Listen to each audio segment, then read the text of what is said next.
your Bibles to 1 Kings chapter 10 as we unfold, disclose, reveal, and proclaim what thus said the Lord.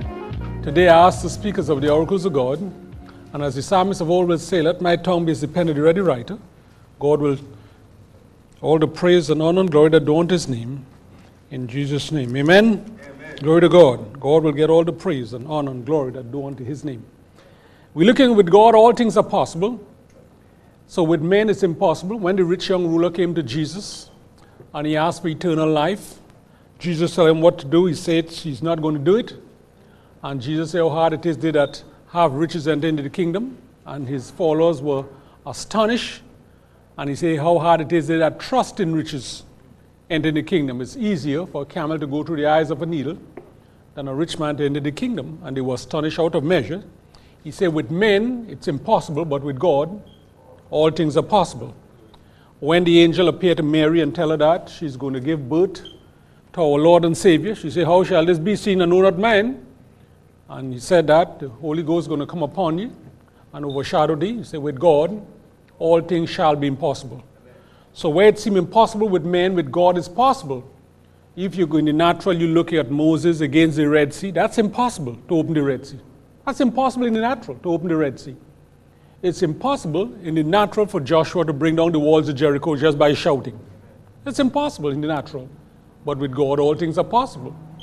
It's impossible with men that a man at 100 years old and his wife at 90 years old can bring forth a child. With man, it's impossible. With God, all things are possible. To have the sundial go back 10 degrees, that with man, that's impossible. How are you going to make the day go back? You went from 6 in the morning to 6 in the evening to go back to, and turn back the hand of time. That's impossible. But with God, it's possible. To get the sun to stand still and the moon to stand still, that's impossible with man. But with God, all things are possible. God doesn't need any help. He could bring man into this world without a woman. He could take a rib from a man and make the woman. With God, all things are possible. When we look at some of the things that God have done, with God.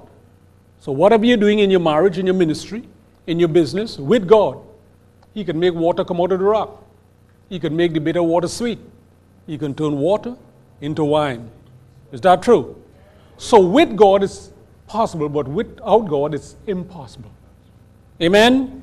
So we're seeing that God could take a person who's been sick. We look at the woman with the issue of blood for 12 years, and the minute she touched Jesus, immediately she was made whole.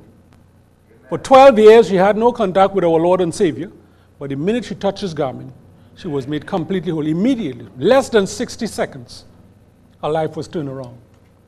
We look at the woman with spirit of infirmity for 18 years. Jesus laid his hands on her. He said, daughter, be thou loose. Immediately. Once God get involved, immediately.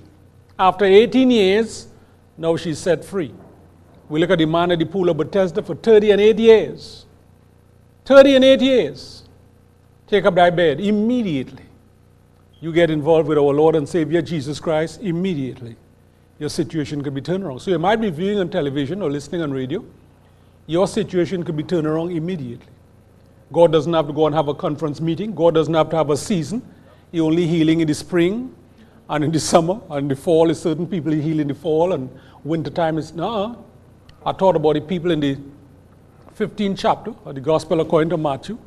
They brought the loved one to Jesus, those that were lame, maimed, dumb, blind, and many others, and cast them down at Jesus' feet. And he healed them all. These unbelieving people had the confidence. They believed that if they can get the loved one, they said they went up a mountain. Remember we read that? Went up a mountain. Take the sick loved one up a mountain,